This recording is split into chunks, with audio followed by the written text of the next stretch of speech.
வணக்கம். நம்ம இப்போ உடம்புக்கு முடியாமல் இருந்து ஏதாவது ஒரு கை வலிக்குது, கால் வலிக்குது, தூக்கம் இல்லாமல் இருக்குது, ரொம்ப கஷ்டமாக இருக்குதுன்னு சொல்லி மெடிக்கலில் போய் ஒரு மாத்திரை கேட்டோன்னு வச்சுக்கோங்களேன், தூக்க மாத்திரை கேட்டோன்னு வச்சுக்கோங்களேன், ஒரு மாத்திரை கூட கொடுக்க மாட்டாங்க.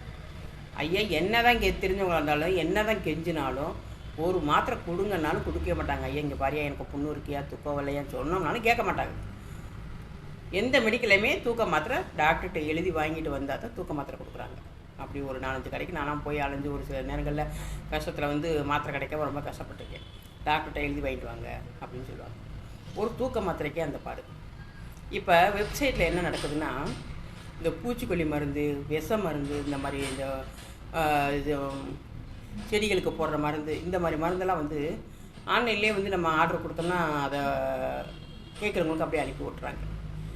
இதனால் என்ன ஆகுதுன்னா, ஒரு சில இடத்துல நான் கேள்விப்பட்டேன், பூச்சிக்கொல்லி மருந்து வாங்கி வச்சுட்டு அதை குடிக்கிறதுக்கு ட்ரை பண்ணிகிட்ருக்குது நிறைய பிள்ளைங்க. நான் கேட்ட வரைக்கும் அந்த பூச்சிக்கொல்லி மருந்து ஒரு விஷமான மருந்து. அதை எதுக்கு யாருமே கேட்குறவங்க எல்லாருக்குமே எப்படி அதை அவங்க விற்பனைக்கு கொண்டு வந்திருக்காங்கன்னு தெரியல. ஒரு எவிடன்ஸு, நாங்கள் இந்த மாதிரி இயற்கையாக மரம் வச்சுருக்கோம், செடி வச்சுருக்கோம் அப்படின்ற ஏதாவது ஒரு எவிடன்ஸ் கொடுத்தா மட்டும்தான் பூச்சிக்கொல்லி மருந்தை கொடுக்கணும். இது எல்லாருமே கேட்குறவங்க எல்லாருக்குமே ஆன்லைனில் இந்த பூச்சிக்கொல்லி மருந்தை கொடுக்குறாங்க. தயவுசெய்து தெரிஞ்சவங்க, புரிஞ்சவங்க இந்த மாதிரி இருக்கிற ஒரு விஷயத்துக்கு கொஞ்சம் விளக்கமாக மெயிலில் போட்டு அதை சரியான முறையில் விற்க சொல்லுங்கள்.